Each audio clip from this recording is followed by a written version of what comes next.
From New York City, this is Before You Commit. Advice you should consider before you commit to a school. I'm your host, Andre Ligai.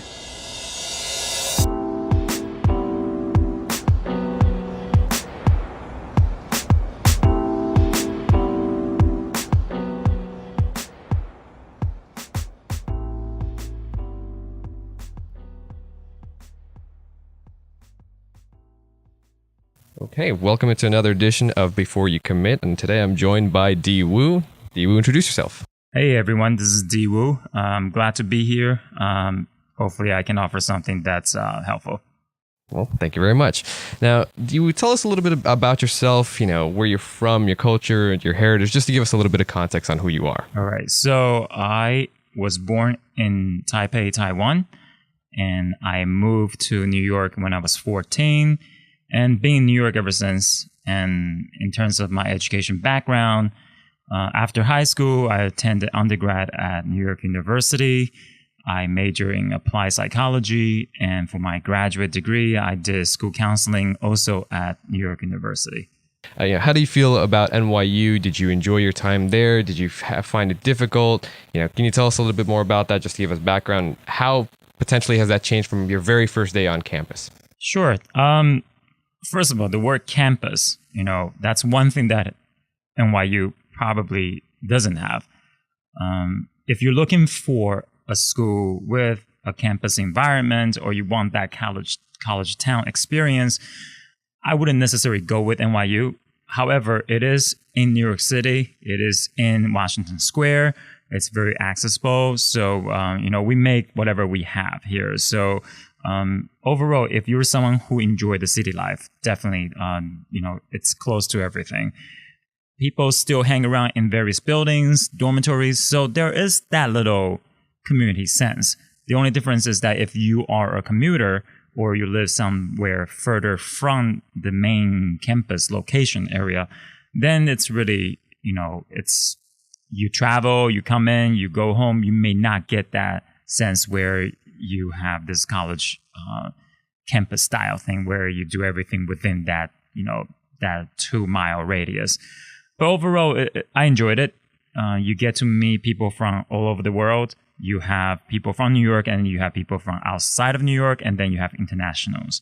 And NYU is known for attracting a lot of international students. So I met a lot of my friends who are not in New York, and for that, I did get a lot of different perspectives in terms of how things outside of New York works, while still being able to stay here. Mm-hmm. Now, since we're talking about campus, did you live on campus or did you commute to school? My first year, I lived in one of the oldest dorms, Weinstein, the closest, but also the crappiest. All right, we had I was on the 7th floor, and we had what we call a dorm mouse. This little white mouse that runs around the dorm to everyone's room every now and then. That was no harm, but I remember eating a hamburger, and then next thing you know, on the side of my eyes, this little thing just like staring at me, like almost as if like, can I get a bite kind of stuff? And then it ran away. But so it was cool. You get to, I definitely encourage everyone to at least dorm in their first year at least once, because you get to put yourself out there. You have a roommate, you have your suite mates, and then you get to know people. It kind of forces you to get out of your comfort zone, to kind of meet people around. Whereas if you just go straight from class to home, you don't really have that chance to socialize. So my first year was there. I spent a lot of time walking around different buildings. I was able to meet most of my friends that I came into contact with later on were all the people that I met first year. Second year, I lived in Midtown. That was, by then, that's what I'm saying. Like, once you're further away from the campus, after class, if you're not doing anything, you just hit home. So I was able to still hang out with friends that I met first year. That really made a big difference. I ended up commuting my third and the fourth year. It was just more economically, fiscally sensible. responsible, I guess. Yeah, it's better because, New York City, the rent is high and the cost is high and all that stuff. So I was commuting, and it was fine. Now, since you were on campus, could you actually tell me about your very first day, well, on campus, your classes, and just, I guess, moving in? Um, yeah, the dorm is, it was not big, but it was enough. You don't need to have a big, I don't know. It was, I think the size of the room was a bit less than 300 square feet.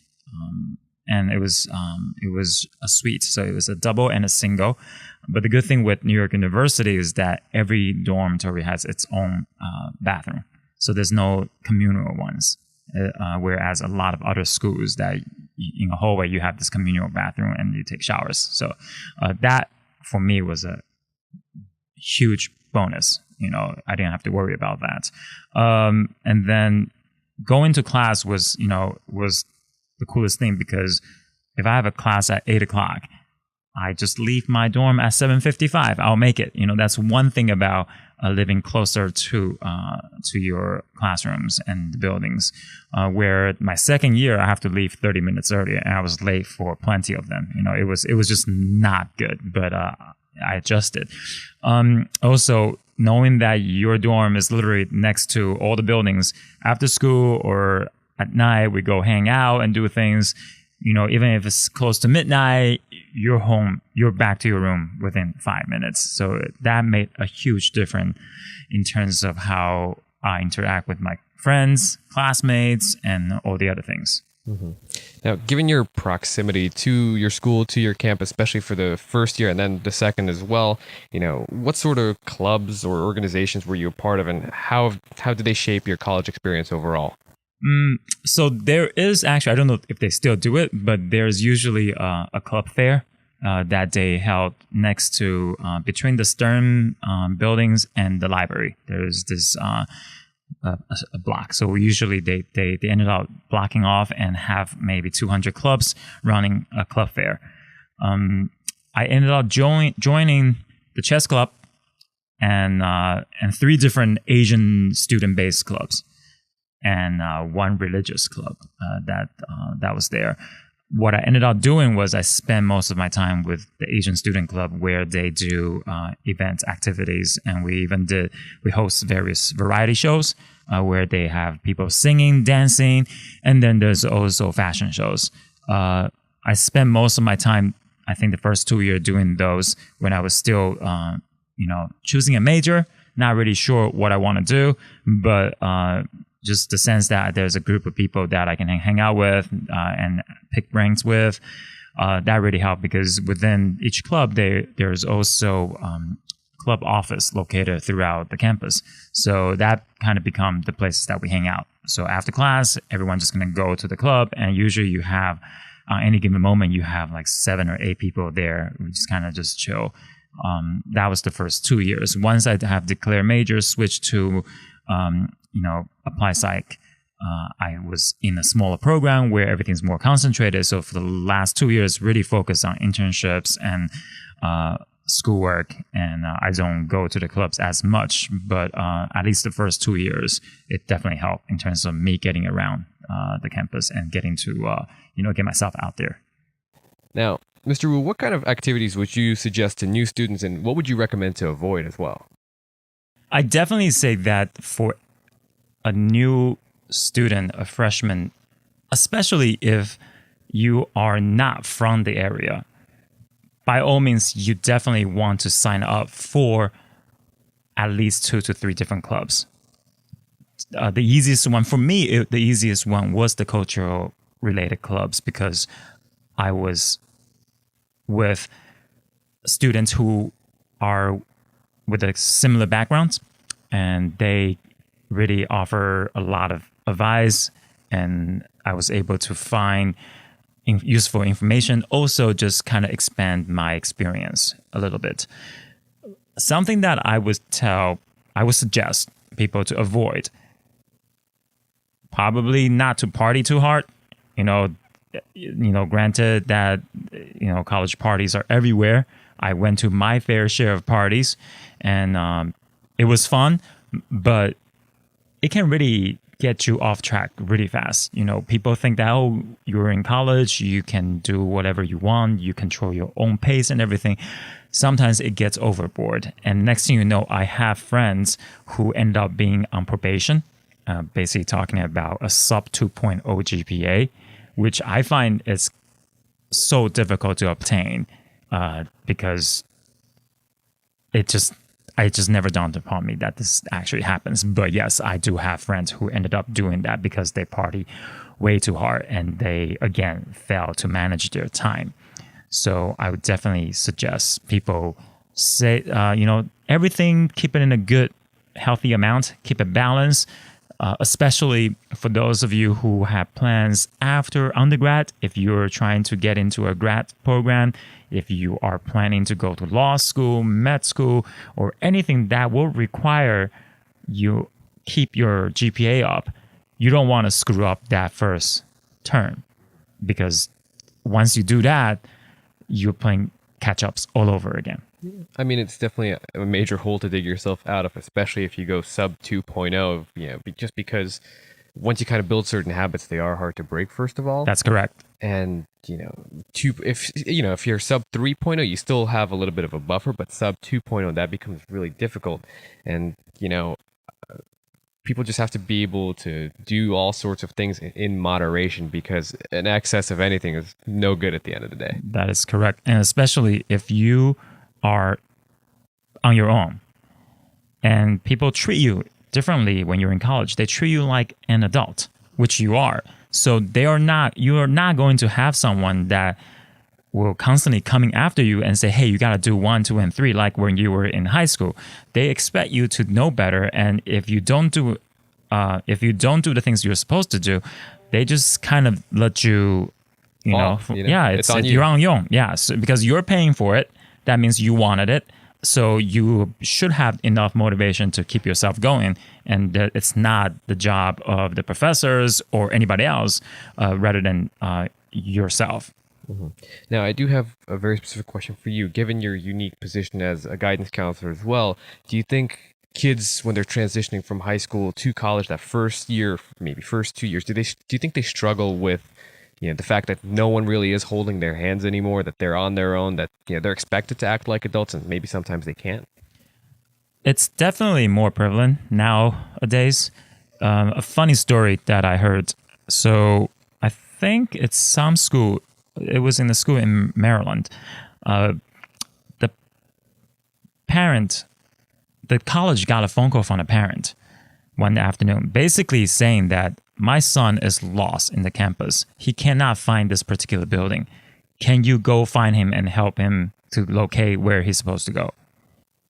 So I don't need to explain myself further. For an 18-year-old person not able to navigate through the usage, whether it's map or GPS, and they have to call home, that tells you a certain population of our teenagers this year, in this generation, where they have been handheld throughout their grade school all the way through high school, and the lack of self-navigation, independence, responsibilities, that is something we see more and more.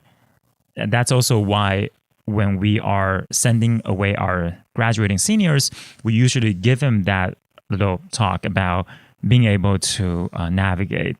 Luckily, most of my seniors are pretty, self-sufficient, so they rarely would run into those troubles. But definitely, I can see the scenario where the first year, the first 2 year, where someone who's not ready ended up just getting lost and not knowing anything in general, and ended up struggling and maybe even, flunk out or just decided to quit because they're not properly, they're not college ready, not just on the academic angle, but just the overall, the mental maturity and the responsibility.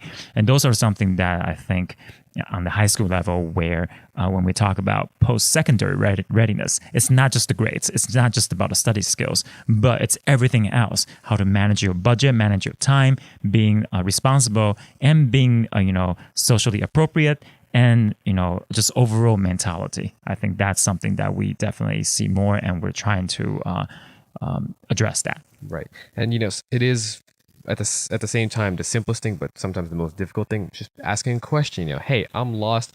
You work for this school. Could you point me to this building just so I know? Yeah, thank you. And sometimes it is a little daunting to kind of approach somebody that you really have no idea who they are. That's right. But you have to be able to ask those questions, because if you don't, then you might end up in that situation calling mom or dad, and then they're going to call for you. And as an adult, you can't necessarily do that. You have to be able to do those things yourself. Correct. Yeah. Now, also, given your position as a guidance counselor, what do you wish that students would see or understand about the application process and about college in general? Just because sometimes they can be so focused, their focus kind of becomes narrow, and they don't see the big picture. So, what sort of things would you like them to understand? Well, there, the misconception of that I have to get into a top rank or top name school, a name brand school. That is the number one thing I will time and time again remind the students. It's great that if you can get an acceptance letter from one of those schools, but just keep in mind that there are many great people in the history, and there are a lot of great people currently that didn't go to a top name brand school. It makes little to no difference which school that you attend to, because if you don't apply yourself when you leave the schools, it doesn't matter which school you graduated from. A lot of people will think that, oh, I have to get into this place so my life will be successful. What they don't understand is, regardless of where you come from, there are people who never went to college and ended up being very successful. It's the drive, it's the motivation, and it is the bigger picture, the vision that people have, that which I think is the main reason that make those people successful. So the process itself is very stressful. I would remind everyone who is applying to see things on a bigger picture, have a well-balanced list, and give yourself more options. And also, while you should be excited and you should try to do everything you can to make yourself that unique candidate where you will be more appealing to the school you're applying to, but if the results are not what you expected, go to plan B, go to plan C. If you want to get to, I'm just sort of taking an example. I'm traveling from New York to, let's say, LA. There are multiple ways for me to go. I can take an airplane. I can take the Amtrak. I can drive. I can hitchhike. I can take the Greyhound, which I don't suggest the last two. It's this terrible idea. But you get there. Eventually you'll get there. If you have a will, you'll get there. Even if you walk, if I have to, it's possible. It's completely possible. So if your goal is to be a successful person, based on your own definition of success, it doesn't matter the route that you take.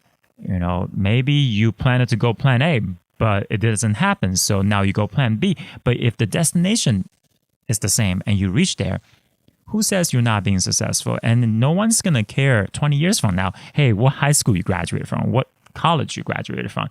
They will see you as the person that you have achieved great things and inspire others. So just really looking at the bigger picture. And that's something we try to tell our students. Some of them see it, some of them don't see it, but eventually everybody sees it. So it works out. Mm-hmm. Now, regarding your own educational path, looking back on it, would there be anything that you'd change? Wish you'd gone there instead, wish you'd done something a little different, a little better? Well, personally, I would have probably applied to less schools. Personally, I think so, because it was a lot for me. I applied to 15, which is still, a pretty large number in comparison to the national average. There are a couple schools that, I applied because I didn't know. And I see my friend apply. I was like, you know what? Okay, let me put this down too. I didn't do enough research. in terms of going through college, I probably would have done things a little bit different in terms of really just even explore myself more, trying to reach out. I could have more. I definitely would have had more time to do other things with other organizations and just seeing more things, because I realized that even though I get all my work done and I am involved in different clubs, somehow I do have more time. I actually ended up spending a lot of time doing things that I think I would right now I would consider wasting. I would try to be more involved in maybe other student organizations, maybe more volunteering organizations, maybe things that that's more on a local base, where I would go to various places around New York City and help. Because that's one thing I never get to do that when I was in college, even though I'm right in the city. That would change. Other than that, I think I still think that my college experience was actually pretty good. And looking back and now applying to the things that I learned at my work, I think everything is worth it. Mm-hmm. Now, talking about time in particular, how much time do you think you spent on your studies, and do you feel that ultimately it was enough for you? Could have done more. Probably could have done more. I think on the average, maybe 2 hours a day. That's between reading the text, and then maybe doing some writing works. Reading is the most time-consuming part of my academics for me, because I'm a slow reader. So that pretty much take it away. But I still, were able to do everything within a reasonable amount of time. Luckily I was never late for any projects, even if I was to procrastinate. But I think if I put more effort to it, I could have done more in terms of not just getting better grades, but maybe getting more out of it, from the research, the paper that I turn in, or the project that I do with certain class. I don't think I really got the full extent in terms of how much more I could have done. I was kind of just, hit criteria 1, 2, and 3, and I'll get it. Looking back, yes, that's, if anything, I still didn't use my talent or whatever, my potential fully when I was working there. It got me through, but I really think that I could have done more. That would be my one regret. Right. And, I also have to ask, do you think that NYU, both levels, because you attended at the undergraduate and the graduate level, do you think NYU really prepared you for the real world as it is? Well, knowing the amount of tuition that you have to pay, that prepare you for the real world. Knowing that, oh God, this is something that, it will be costly. Life is not cheap. But overall, yes, I don't regret going there. I like going there. I enjoyed my time there.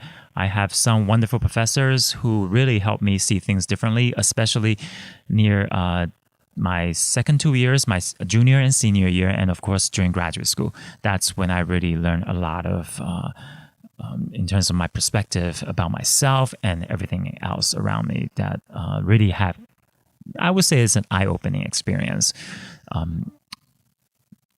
Other than that, I wouldn't be able to say it with for the other departments, but at least the program that I chose in the School of Education, that alone, I feel personally it was worthwhile. Mm-hmm. Now, what do you feel that at the time NYU did really well or did really poorly? And can you kind of expand on that? Because sometimes schools, they employ way too many TAs. They really don't. The class sizes aren't appropriate. What do you feel? So luckily, there were only 2 classes that I attended were seminar style class. One is Psych 101. It was maybe with close to 150 students. And that class, even though we were sitting in the front, the discussion was very interesting. Initially, it was an adjustment, because the professor will be talking about things that has absolutely nothing to do with the textbook. And we were expected to have read all the text to be ready for the midterm and the final. Now, if you were talking about someone who never have taken any AP courses in their high school life, it's there's definitely some difficulty in adjusting that style. So on our first exam, along with a couple other friends, we were completely basically ambushed. We felt we were ambushed. We have to adjust, and luckily we were able to make different modification to our study styles by midterm and by the end term. The other class that I had was calculus, which was in a hall of 300 people. The professor was using textbook that he wrote 30 years ago. All right, so that wasn't much fun. And even though you have your math lab with TAs and stuff, it was I wasn't too crazy about that particular class. But then the rest of the classes with NYU, they actually had a small size class. We're talking about maybe classroom of 20 to 30 students. And near the end, when I was actually in my concentrations, my department in particular, or our class were under 20 people. So overall, in terms of the class size, it was near the end, once you declare your major, or at least for my major, I felt that it was personalized. Everybody knows everyone. Your TA knows you. Your professor knows you. And they work with you closely. So that part of it, I really enjoy. But the bigger class. So if you're someone who is in CAS, who's taking all those introductory class, it can be difficult because you feel lost. That's why you have those labs in small groups. I think that kind of just supplements, in the event that you feel like you're struggling. But overall, my experience is not, it's pretty good. Mm-hmm.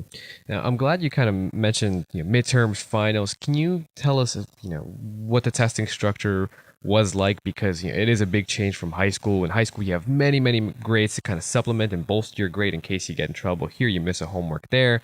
But at college, it's a whole nother animal. Right. So just for that Psych 101 class, for example, it was 3 exams. That's it. There was you don't have to participate. You can just sit and listen to people talk. And there's no project. It's literally 3 tests. And then that's the base of your grade for that particular class. Then there are also other classes where you have projects, you have presentations, but it's very, I want to say it's, you're really on your own. Your professor's not going to, come and say, hey, your assignment's missing, you need to hand them in. They expect you to do that. The expectation is different. It's not like school. If you miss a homework, your teacher will send a note home or talk to you and say that you really need to get this done and all that stuff. That's the biggest difference. You are held your own. You're being held responsible to your own, and you really need to do everything, find out stuff on your own. If you miss assignment or if you miss a lecture, you have to go to the professor's office, or you need to find a classmate to see it. You have to be able to self-initiate, and sometimes it can be hard. Sometimes, you just feel like, wow, what's going on? Why am I not being helped? You don't feel like you are being, supported. But that's the nature of at least for me at the time, the college structure. And, I think that is also a needed transition for many of our students to go from teenage to adult and eventually be responsible. Because listen, once you go out to the real world, if you don't do things for yourself, no one's going to do it for you. Right. No one's there to hold your hand anymore. Right. And in certain classes, especially the really big seminars, you're one of 300 faces, and why should the professor care? You ultimately get paid for this experience, and if you're not making the best of it, that's on you. Correct. Yeah. Now, I'd like to move on to a different question. So, taking me from freshman year to senior year, what do you think was the most significant change you've made, and then perhaps extend that onto the graduate level as well?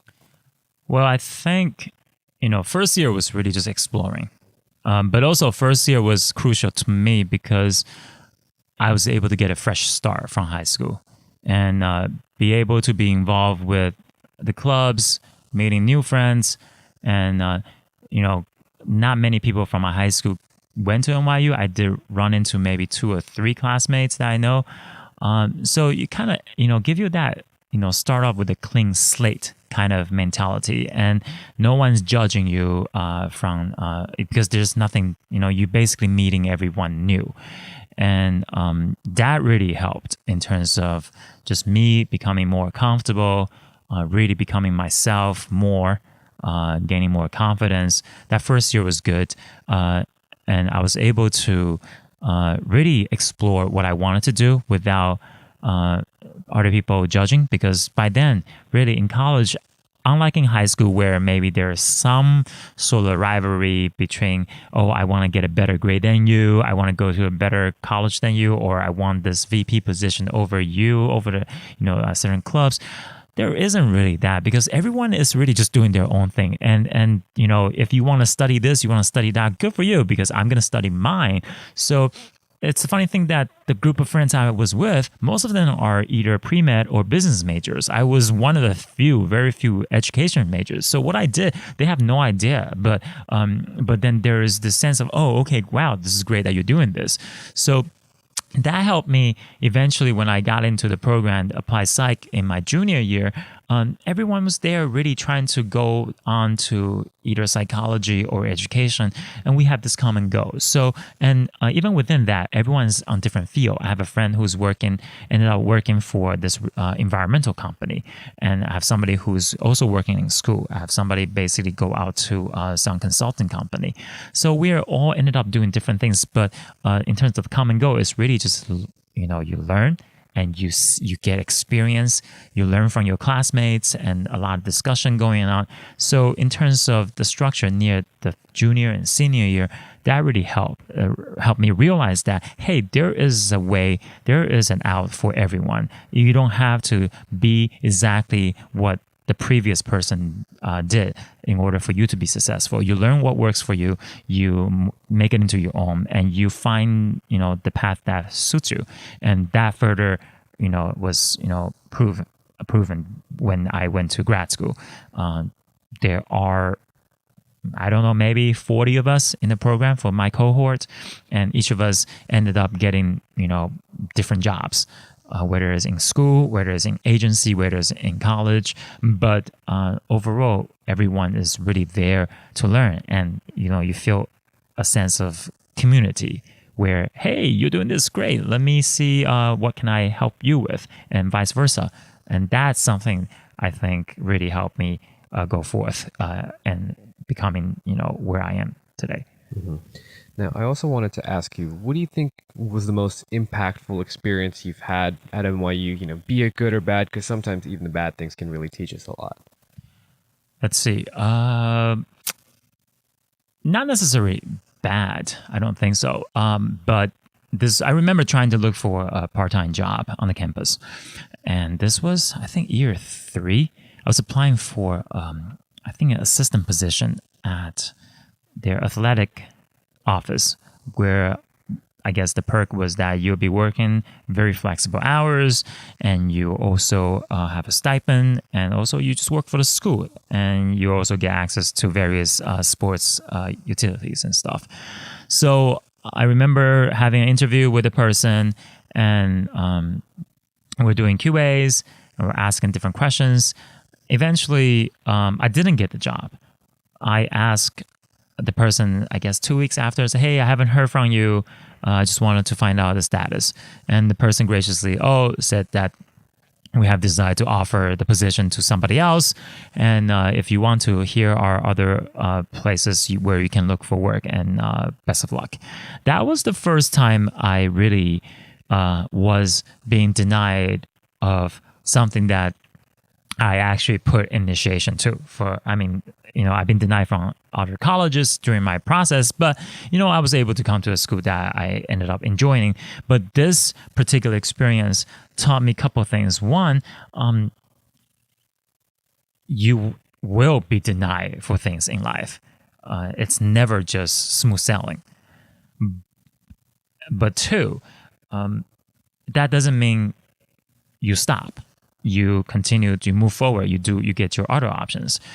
I ended up finding a paid internship with some nonprofit organization in Brooklyn, where I worked for I think 8 months, which was quite a good experience for me. And if not for that first initial deny, which put me back a step and see why wasn't I their first choice, or why wasn't I offered the position? I really look into myself and see, okay, here are maybe some things I could have done better. Here are something maybe I can fix on my resumes, and here are something I could have done better on my interview. So it kind of humbled me and pretty much humbled me for the rest of my life in terms of approaching every situation. Even though this is not something I learned, in class, but through my relationship with, NYU, this happened, and I was able to learn a lot. And I still remember, just as if it just happened yesterday, and I bring it with me all the time. So I think that also helped. So in terms of, it's not, I don't see it as a negative, but I see it as the experience that have grown me. Mm-hmm.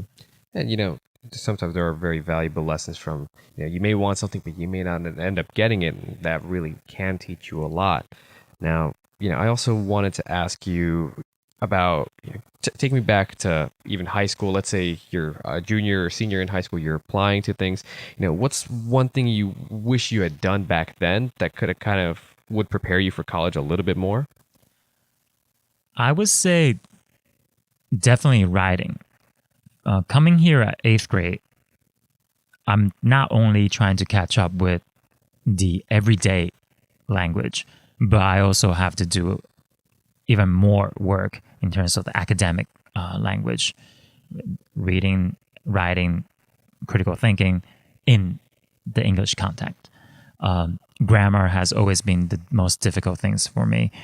Now, looking back, I should have spent even more time maybe during freshman year, sophomore year, junior year to really work on writing.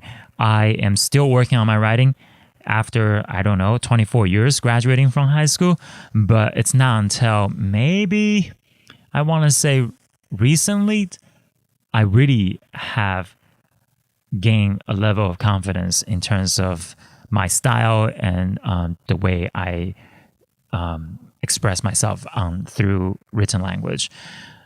Had I done that back then, I may have done it differently with my essays, with my just overall in terms of how I write.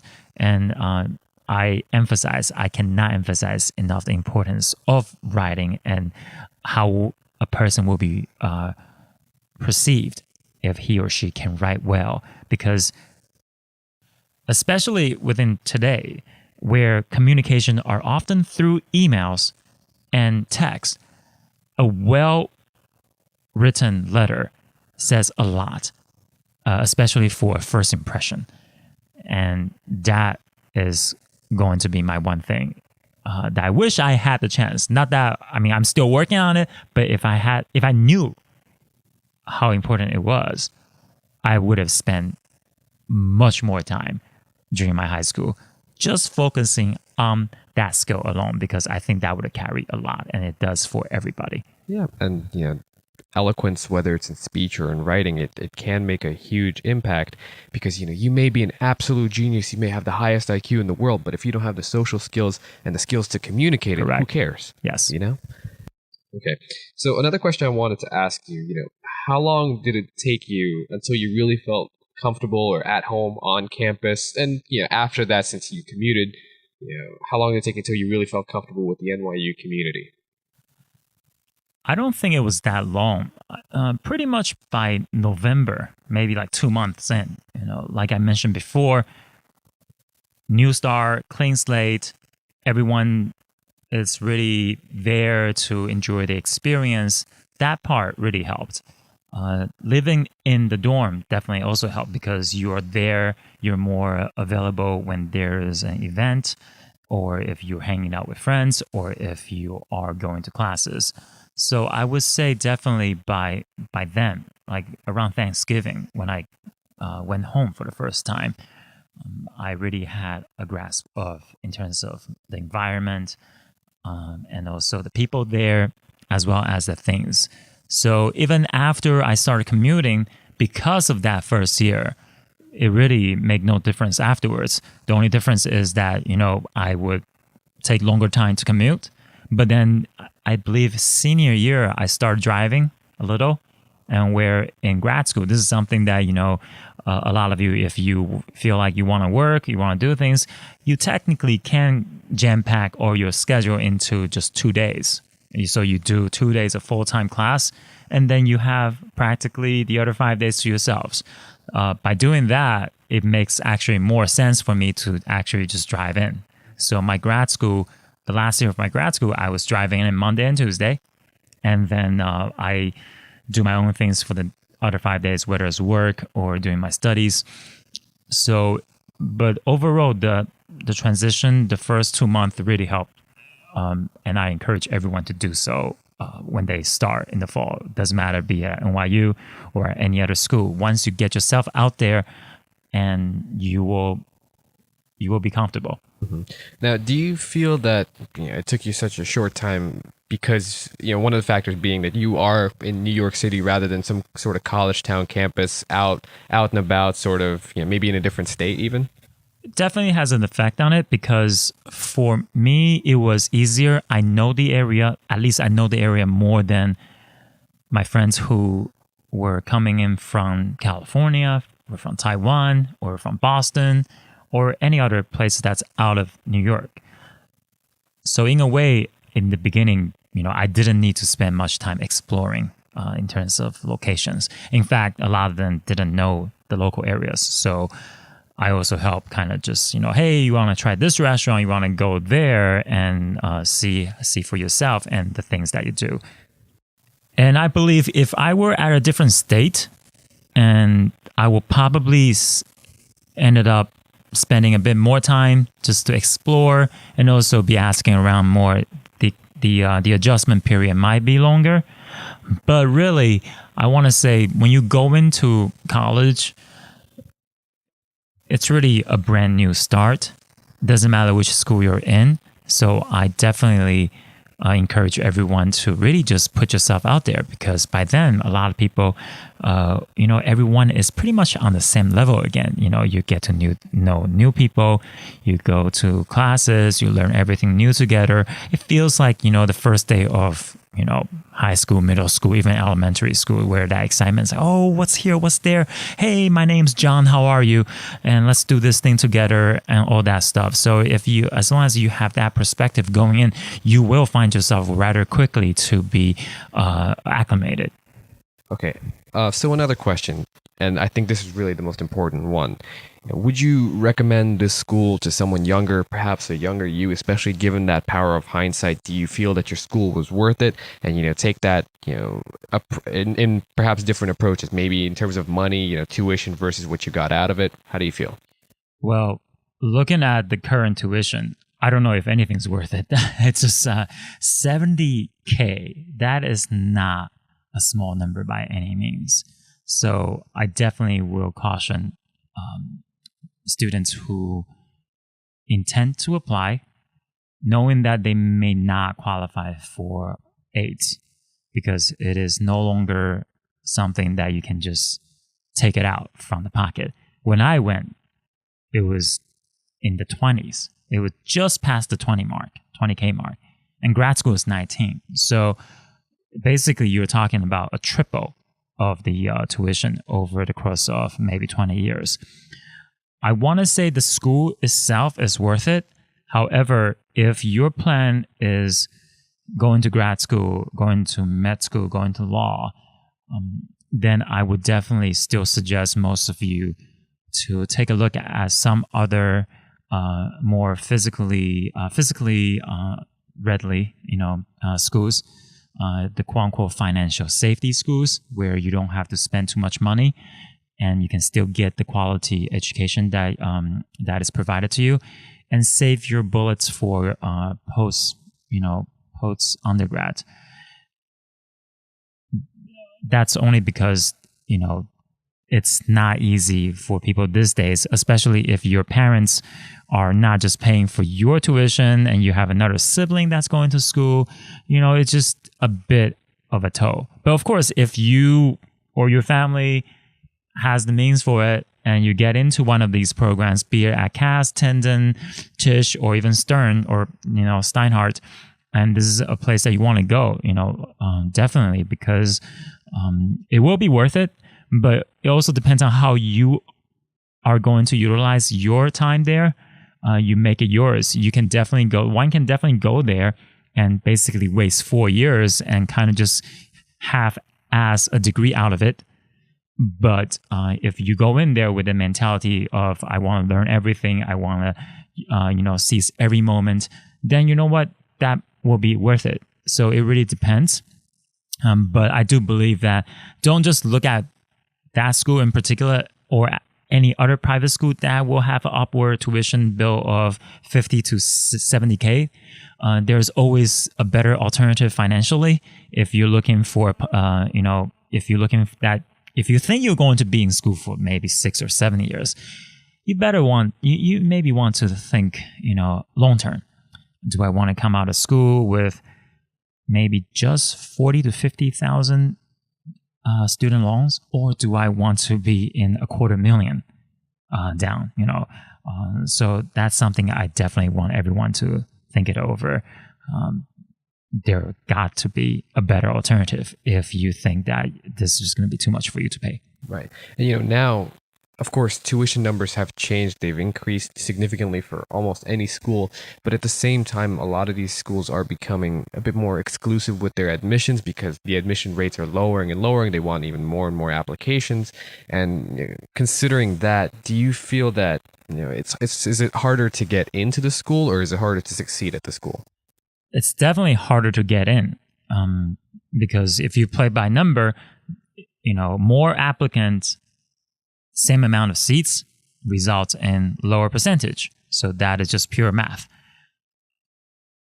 So in terms of where you're applying, where I mentioned something earlier that, you want to have a balanced list, you want to have more options, which means that you want to be able to have applied at least 3 or 4 schools where you have a very good chance of getting into. Then you just have to worry about eventually how good a financial package is, or is it too far from home, too big of a campus, or do they have the majors that you want to study? But at the same time, I think in terms of succeeding in schools, it all has to do with, I guess, your own mentality and also your readiness. Depends on the high school that you're coming from. Depends on your drive. Because there are students who graduated and yet their reading or their writing or their analytical skills are nowhere near where the college requirement is. That's where the gap is coming from. So for someone to be able to succeed in college, you have to look at, where they're coming from, their baseline, and of course their drive. Because once you get into college, getting in is just one part of it. Getting out is actually the harder part, because you will need to work hard, get the credits, and also be able to maintain good grades and eventually get through. Whether it's 4 years, 5 years, or 6 years or more, depends on your situation. That, I think, has more to do with the preparation. And then, of course, if once you get into the school, how hard you want to work, whether it's to be successful or maybe even putting more time. Let's say if you were not fully prepared, then you spend time on your own additionally to catch up. So by the time maybe second term comes, or even near the end of first term, you have already caught up to where your baseline level is. And that will play a big factor in terms of how you go through the rest of your college career and see whether or not you'll be successful. Mm-hmm. And lastly, as an adult, as a former student, as a parent, do you have any sort of last pearls of wisdom to give to our listeners? Think long term. Just think long term. You set a goal. Don't let the little bumps on your road to, I guess, success or your life goals. Don't let those little bumps discourage you or stop you from going where you want to go, because life is, continuous. If you get denied today, or you get a negative result today, or you're being told no today, that doesn't mean you won't be turning it around tomorrow. I think a lot of our teenagers these days, the moment they see that no, or see that they are not doing well enough, a lot of them will just think, oh, maybe I should just stop doing this because I'm not good at it. I want them to think long term. If this is your long term goal, you want to be a certain occupation, you want to be a certain profession, or you have this goal, maybe you see yourself being financially stable, or be someone who is influential, or be someone who's powerful. Don't let your momentarily stoppage to hold you for good, but rather, step back and reorganize, reanalyze, and re-strategize.